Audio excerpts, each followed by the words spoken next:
Select destination. Tokyo Game Show. So my name is Frank O'Connor. I'm the Franchise Development Director at 343 Industries, and we're here today to talk about Halo Anniversary. We have a campaign demo to show you today. We're going to show off some of the new features in Halo Anniversary and talk about some of the philosophy that got us to this stage. So my beautiful assistant Chad Armstrong, who's one of the designers on Halo Anniversary, is going to start the demo. And this is the very first level of Halo Combat Evolved. And the funny thing about this is it's a tutorial for Halo, and it taught you how to play Halo. But it's also, for a lot of people, their first tutorial for playing FPS games on a console, period.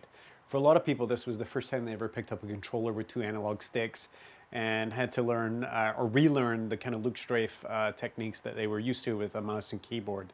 And so it's a very simple level, but in some ways it was one of the most challenging FPS levels that people ever played. We have, of course, the classic and anniversary mode, and in real time, at the press of a button, at any time, Chad can press the back button and go back into Halo's classic graphics mode.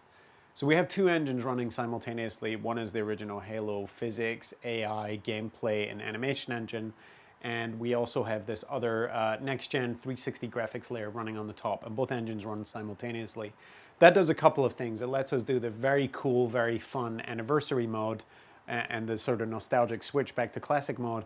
But also, because of the way that it renders 2 graphics engines simultaneously, we're able to do a pretty compelling 3D effect.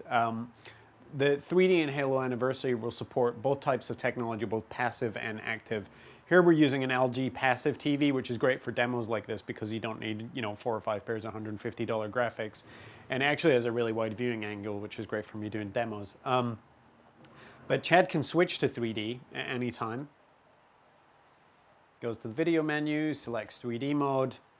The TV will detect 3D mode over HDMI. And I just say yes. It will tell us about the warnings. And when we go back to the game, it will be in 3D. You can switch in and out of it at any time. So the 3D mode works great. And again, that's partly due to the types of shader effects and the types of brightly lit projectiles that Halo has. And I had great fun doing this. I was never going to get a 3D TV, to be honest, but this game actually sort of convinced me that my next TV purchase probably needs to be 3D. And it will work with active stereoscopic, it will work with projection 3D, and it just runs over HDMI. You don't need to buy anything extra other than your 3D TV, of course. So as Chad makes his way over to the Pillar of Autumn's bridge, we can talk through some of the... Obviously, we have this new graphics layer on top, but we re-recorded all of the audio. We re-recorded the entire soundtrack with the Skywalker Orchestra. We remixed all of the sound effects and rebuilt some of the sound effects from scratch.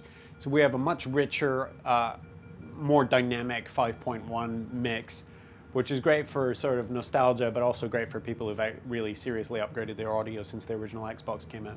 Now, there's one other thing that we were able to add to this. We knew that we wanted an experience that respected the original Halo game, but we knew we wanted to add something for people who already had it.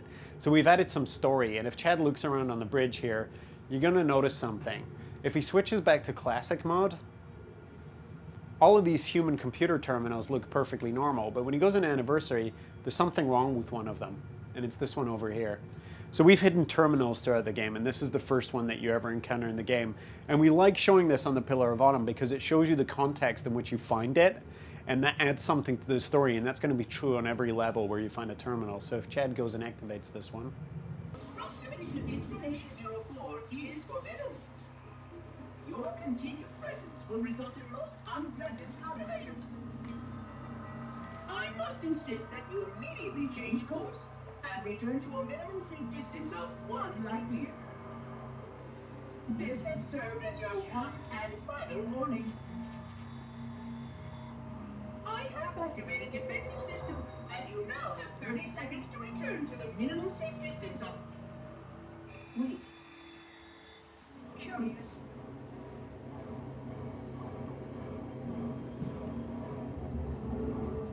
Curious indeed, after all these years. Greetings, humans, and welcome to Installation 04.